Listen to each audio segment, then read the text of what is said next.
দর্শক আসসালামু আলাইকুম। দর্শক আপনাদের প্রীতি ও শুভেচ্ছা জানিয়ে শুরু করছি আমাদের আজকের প্রতিবেদন। তো দর্শক আজকে আমরা এক অসহায় মেয়ের গল্প তুলে ধরব, যার নাম হচ্ছে মাহি। মাহি ইউটিউবে এসেছে বিয়ে শাদির জন্য, কারণ মাহির একটি বিয়ে হয়েছিল আগে। মাহি দেখতে মাশাআল্লাহ বেশ সুন্দর। তো অনেক ছেলেরা প্রস্তাব দিত, কিন্তু সেখান থেকে মাহি একজনকে বেছে নেয়, কিন্তু সে বেছে নেওয়াটা যে তার ভুল ছিল তিনি বুঝতে পারেনি। আসলে বয়স অল্প ছিল, কিভাবে বুঝবে? তো বিয়ের পর বুঝেছে যে স্বামী ভালো না, নেশা করত এবং মেয়ে পরকীয়াও করতো। শেষমেশ মাহির গর্ভে একটি সন্তানও আসে।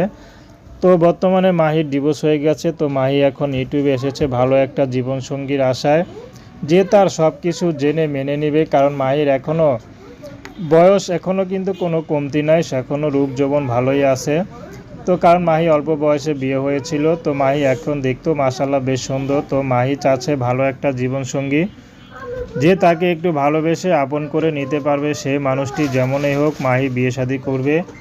মাহির কোনো দুঃখ কষ্ট যে দূর করে দিতে পারবে, মাহি তার ঘরেই যাবে। মাহির কোনো ব্যক্তিগত পছন্দ নেই। মাহির সন্তানের যে দায়িত্ব নেবে, তার বয়স বেশি হোক, চেহারা কালো হোক, তাতে কোনো আপত্তি নেই। মাহি সেই ঘরে সারা জীবন থেকে যাবে। তো দর্শক, প্রেম, ভালোবাসা, সাহায্য, সহযোগিতা, বিয়ে শাদী করা একান্ত আপনাদের ব্যক্তিগত ব্যাপার। আসুন আমরা ৫ ওয়াক্ত নামাজ পড়ি, দেশের সেবা করি।